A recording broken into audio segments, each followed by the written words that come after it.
Du coup, maintenant qu'il a dit ça, j'hésite entre, entre le fait en fait, je me pose la question de savoir est-ce que c'est comme je le disais au début, un dragon de vent, ou est-ce que ce serait pas plutôt un dieu du vent? Elle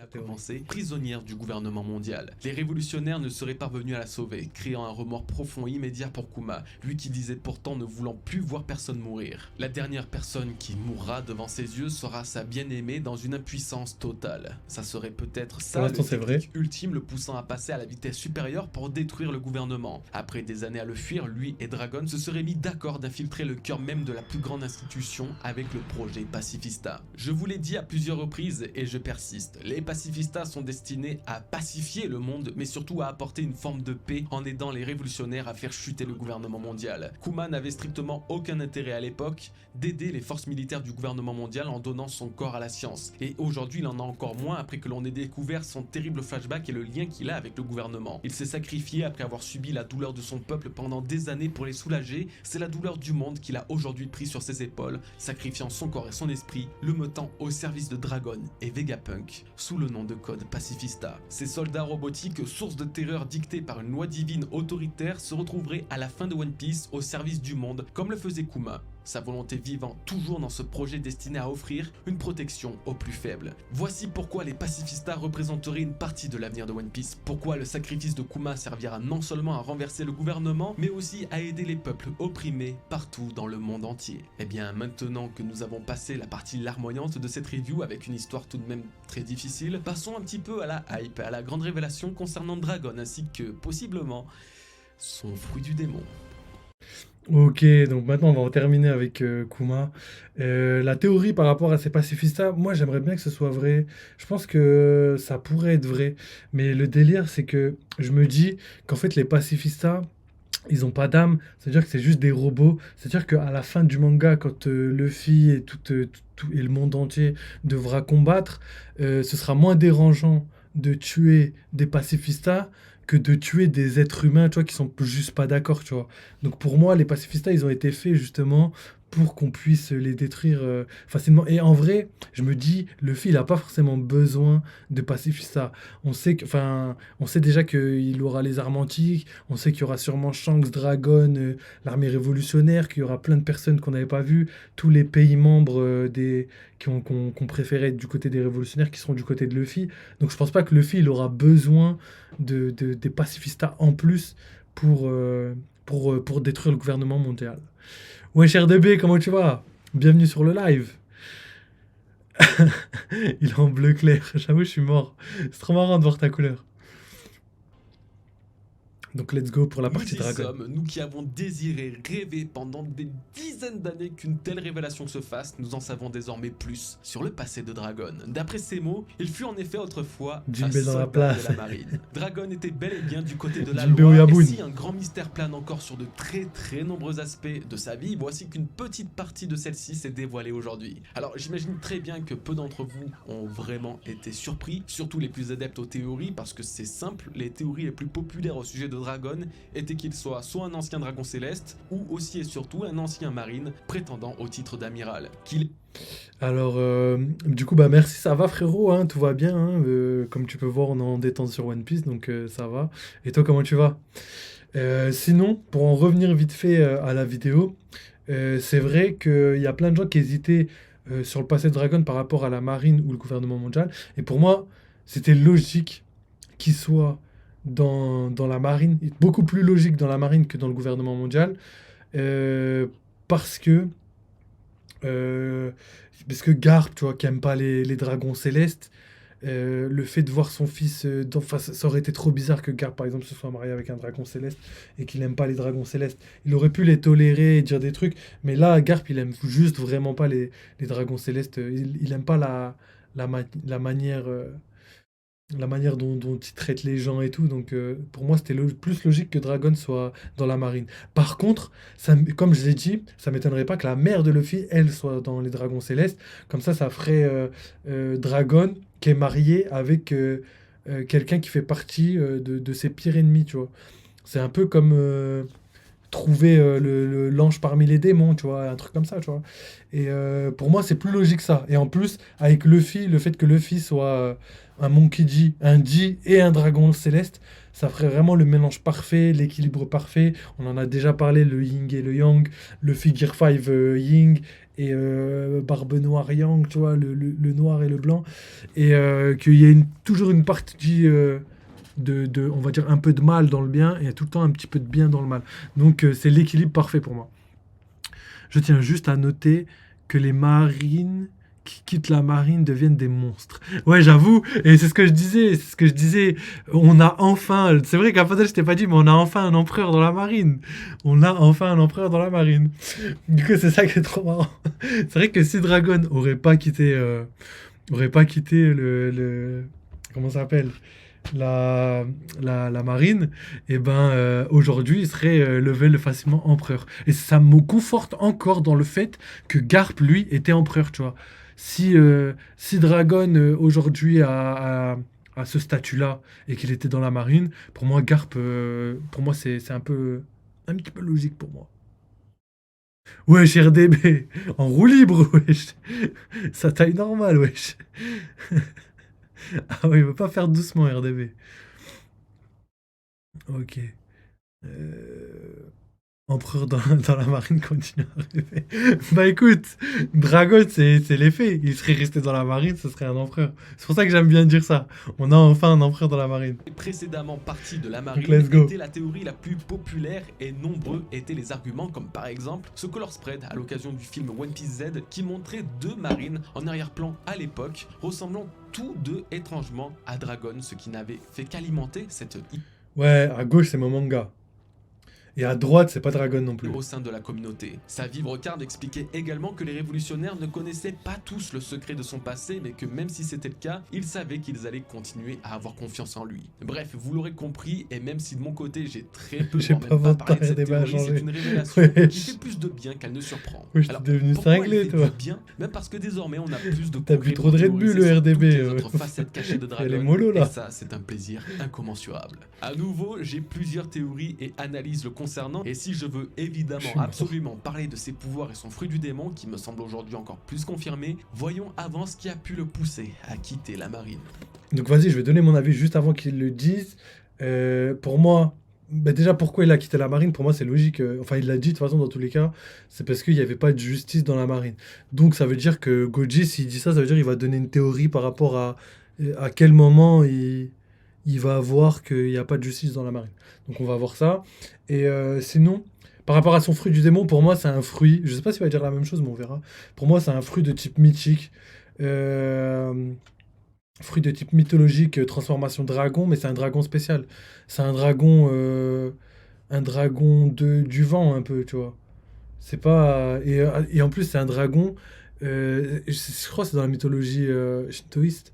Et il y a un dragon qui est capable de modifier un petit peu la météo, tu vois. Ou non, à chaque fois qu'il apparaît, une tempête se prépare, tu vois. Ou le contraire, tu vois, là où il y a une tempête, le dragon apparaît. Je sais pas c'est quoi la vraie, euh, la vraie histoire dans la mythologie. Mais pour moi, c'est ça. Dragon, c'est fruit de type dragon. Après, je pensais que c'était un dragon type européen, mais à cause du fait qu'il y ait deux dragons sur son bateau, je pense que c'est plutôt un dragon type Kaido, tu vois. Et Kaido, lui, c'est un dragon d'eau. Et Dragon, lui, c'est un dragon de vent. Et à chaque fois qu'il apparaît, il peut manipuler le vent, ça c'est sûr, enfin pour moi. Et en même temps, il pourrait contrôler le climat. Mais il pourrait pas contrôler le climat. Il pourrait juste. À chaque fois qu'il apparaît, le climat change. Je pense que c'est plus ça. Plutôt la tempête arrive, tu vois. Je le verrais plus comme ça. Seule chose connue dans ce chapitre concernant son lien avec la marine, c'est qu'il n'a pas trouvé la justice qu'il recherchait dedans. On peut facilement imaginer qu'il a quitté le service Je suis militaire mort. suite à un événement précis, et le seul que j'ai en tête et qui colle avec les autres événements de sa vie, c'est God Valley. C'est bien la seule guerre recensée mettant en scène des marines contre une injustice totale, à savoir de défendre des Tenryubito pour qu'ils puissent librement vaquer à leur occupation morbide. Dragon avait 17 ans pendant la guerre de God Valley, un âge très important dans One Piece, puisque c'est à ce moment-là que Luffy a pris la mer. C'était un signe de protestation contre les nobles qui deviennent vraiment nobles à 18 ans, ce qui avait convaincu Sabo de partir un an plus tôt pour renier ses origines. C'est un âge symbolique qui aurait à mon sens marqué le départ de Dragon de la marine. Après tout, avec son père déjà haut placé et désireux que sa descendance suive sa voie, Dragon aurait rejoint les rangs de l'armée très jeune et serait devenu une recrue prometteuse destinée à grimper les échelons de la marine jusqu'au grade d'amiral. Mais si la théorie de God Valley se confirme, c'est là que tout aurait changé. Bien qu'il n'ait pas été vu dans les précédents chapitres, Dragon aurait fait partie de l'escouade de Garp et aurait découvert la véritable horreur de la marine, protéger les puissants qui profitent des faibles, un sens de l'humanité et de la justice absolument bouleversé et retourné qu'il n'imaginait pas un seul instant possible. Cette désillusion totale, il aurait donc vécu en plein cœur de l'incident de God Valley, ce qui justifierait sa présence sur la même île que ses deux commandants Ivankov et Kuma, sans qu'aucun d'eux n'en ait conscience avant de se rallier sous le symbole de la révolution. En vrai, cette théorie, elle avait déjà été dite par le Mont Corvo avant que l'incident de Gold Valley soit mentionné, enfin, qu'on l'ait vu dans le scan. Et en vrai, au début, j'y croyais, mais le fait qu'on ne l'ait pas vu alors que Oda nous a montré vraiment tout le monde, franchement, il nous a montré vraiment tout le monde. Il nous a même montré des personnages dans le décor, tu vois, des personnages qu'on va sûrement revoir. Dans le manga ou dans le passé des Rocks ou le passé de Roger, tu vois. On a vu des nouveaux membres dans l'équipage de Roger, des nouveaux membres dans l'équipage des Rocks.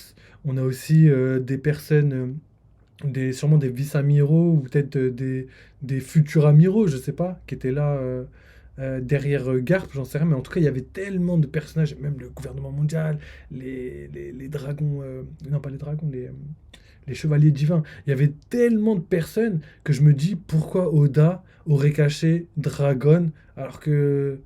Enfin, je sais pas, est-ce qu'il y avait vraiment réellement besoin de le cacher? Je pense pas, hein. Parce que même Xebec, qu'on n'a pas vu, il était là. Il était là dans le chapitre. On ne l'a pas vu physiquement, mais il était là, il a parlé. Donc pourquoi cacher Dragon et pas cacher Xebec? C'est ça que je me dis. Après, c'est pas impossible. Mais pour la construction du manga et la manière dont il a amené ses personnages dans ce chapitre, pour moi, Oda, il voulait vraiment mettre tous ces personnages dans le chapitre. C'est aussi le dernier chapitre d'un tome, donc il voulait vraiment mettre le paquet pour le dernier chapitre. Et le fait qu'il n'y ait pas les Rocks là, qui est pas tout le monde, bah enfin qui est tout le monde plutôt à part Dragon, ça me dérange un petit peu. Donc moi c'est pas mon avis, mais ça se peut qu'il ait raison. Argument parfaitement en accord avec la présence de Dragon sur cette île, Rox dit Chebek. Si beaucoup peuvent voir une ressemblance physique entre les deux hommes, à mon sens, cette ressemblance est davantage marquée dans leurs idéaux respectifs. Chebek est à ce jour le premier révolutionnaire connu du monde de One Piece. Au-delà de la terreur qu'il inspirait chez les citoyens, il était décrit comme étant un ennemi direct du gouvernement mondial, attaquant cette institution de front. C'est une première dans One Piece d'entendre parler d'antagonistes de la sorte, et même si je ne pense pas que Chebek soit un vrai bon samaritain, aussi bienveillant que peut l'être Dragon dans sa quête révolutionnaire, le père de Luffy aurait pu voir dans le capitaine des Rocks un véritable exemple à suivre. La graine de la révolution aurait été semée dans son esprit, dans l'esprit de Dragon, influencé à changer le monde par l'homme voulant devenir le roi du monde. Si... En vrai, il y a moyen, mais je sais pas. Il y a grave moyen en vrai. En plus, c'est vrai qu'il y a de la symbolique, ça c'est joli, c'est probable. Mais ce qui me fait penser le contraire, c'est que juste purement scénaristique, tu vois, extérieur à l'histoire du manga, ça ferait bizarre de savoir que le père du héros principal est pris comme modèle l'ennemi l'ennemi numéro un, tu vois, de l'époque. En gros, le père de Luffy, qui est quelqu'un de hyper bon, il aurait pris comme modèle Xebec. En plus, il y a une deuxième chose. Il dit comme quoi Xebec, c'était le premier révolutionnaire, entre guillemets. Et c'est vrai que c'était l'avis que moi, personnellement, j'avais avant de voir le scan, que tout le monde avait. Parce que, en fait, Xebec, il était là, on le voyait du bon côté, entre guillemets, parce qu'on voyait les Tenryubito faire leur chasse à l'homme, et qu'au final, la marine, Garp et Roger se sont rangés de leur côté pour défendre les Tenryubito, et que Xebec, lui, était du côté du bien pour détruire les Tenryubito. C'est comme ça qu'on le voyait extérieurement. Et du coup, c'était magnifique. Mais c'est pas ce qui s'est passé.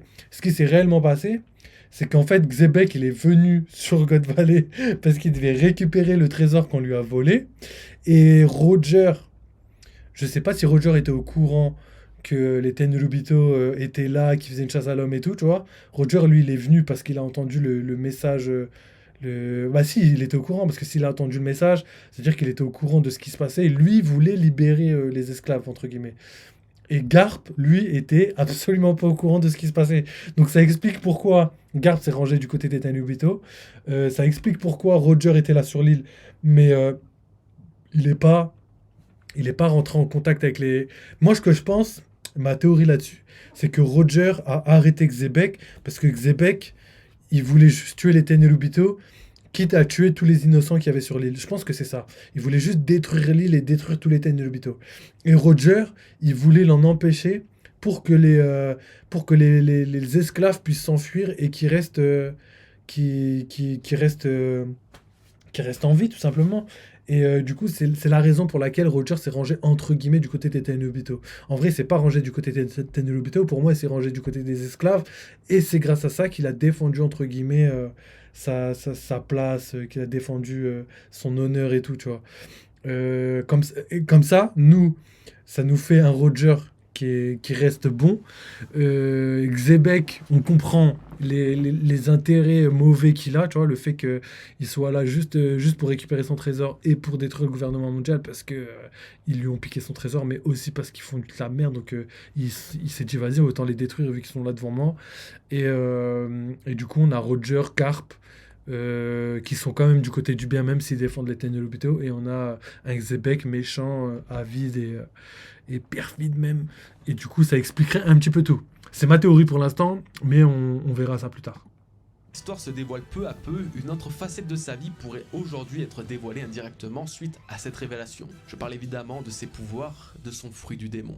C'est encore une théorie bien ancrée dans l'esprit des lecteurs, mais Dragon semble avoir une influence directe sur le climat et plus précisément sur le vent. Les arguments sont plus que nombreux, l'apparition d'une bourrasque de vent sur Lockdown pour sauver Luffy coïncidant avec l'apparition de Dragon, l'omniprésence de cet élément encore une Surtout que la bourrasque de vent était verte. Elle était vraiment verte. Donc pour moi, il n'y a pas de débat.